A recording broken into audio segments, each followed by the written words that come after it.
Welcome to சோலை சாய் சமையல். இன்றைய வீடியோவில் புரோட்டீன் சத்து அதிகம் நிறைந்த ரொம்ப டேஸ்ட்டான ஹெல்த்தியான வேர்க்கடலை பிஸ்கட் தான் செய்ய போகிறோம். இந்த வீடியோ கடைசி ஸ்கிப் பண்ணாமல் பாருங்கள். வாங்க வீடியோக்குள்ளே போய் எப்படி செய்கிறதுன்னு பார்க்கலாம்.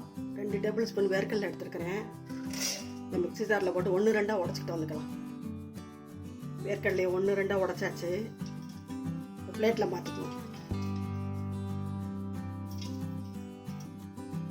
இந்த ஜாரில் 1 கப்பு வேர்க்கடலையை போட்டு நல்லா நைஸாக அரைச்சிக்கிட்டு வந்துக்கலாம்.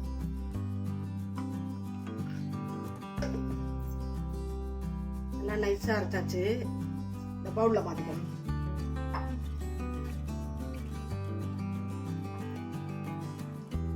இதிலே 1/4 கப்பு கோதுமை மாவு போட்டுக்கலாம். மைதா வேணாலும் போட்டுக்கலாம், எது வேணாலும் போட்டுக்கலாம்.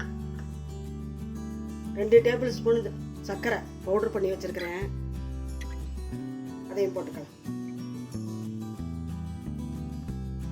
எல்லாத்தையும் நல்லா பிசைஞ்சுக்கலாம். கொஞ்சமா பால் தெளிச்சுக்கலாம். 1 ஸ்பூன் அளவுதே ஊற்றிருக்கிறேன், வேணும்னா ஊற்றிக்கலாம். நல்லா பிசைஞ்சுக்கலாம். நல்லா பிசைஞ்சாச்சு. 1 ஸ்பூன் பால் கரெக்டாக இருக்கு. கையை கழுவிட்டு உருட்டி எடுத்துக்குவோம். நல்லா உருட்டி இருக்கிறேன். இந்த மாதிரி அமைக்கலாம்.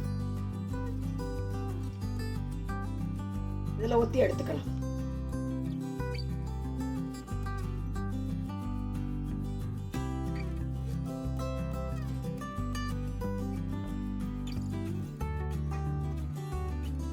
தட்டில் நெய் தடவி வச்சிருக்கிறேன், இதில் வச்சுக்கலாம்.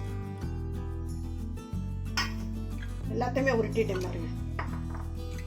அடுத்து தட்டிக்கலாம்.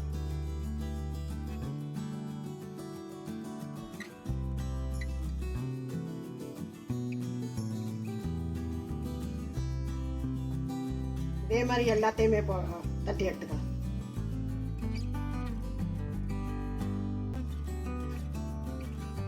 எல்லாமே செஞ்சு இந்த தட்டில் அடிக்கிட்டேன். அடுத்து கடாயில் வச்சுக்குவோம். 10 நிமிஷம் கடாயை ஹீட் பண்ணி வச்சுருக்கிறேன், ப்ரீ ஹீட் பண்ணியிருக்கிறேன். இதில் வச்சுக்கலாம். சிம்லேயே வச்சு 50 நிமிஷம் வேக விடலாம். 50 நிமிஷம் கழிச்சு பார்க்கலாம். 50 நிமிஷம் ஆயிடுச்சு, வெந்துருச்சான்னு பார்ப்போம்.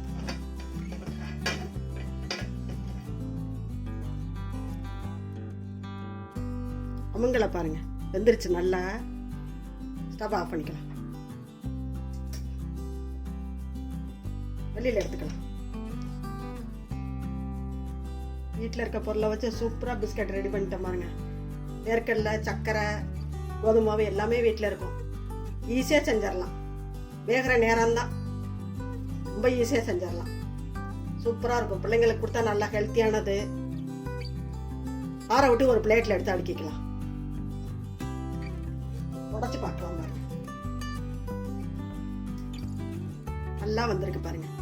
நல்லா கிறிஸ்பியா இருக்கு. எல்லாருமே விரும்பி சாப்பிடக்கூடிய இந்த வேர்க்கடலை பிஸ்கட்டை நீங்களும் செஞ்சு பாருங்க. செஞ்சு பார்த்துட்டு எப்படி இருந்துச்சு உங்க கருத்துக்களை கமெண்ட்ஸ்ல சொல்லுங்க. இந்த வீடியோ பிடிச்சிருந்தா லைக் பண்ணுங்க, ஷேர் பண்ணுங்க. சோலை சாய் சமையலுக்கு சப்ஸ்கிரைப் பண்ணுங்க. நன்றி, வணக்கம். அடுத்த வீடியோல பார்க்கலாம்.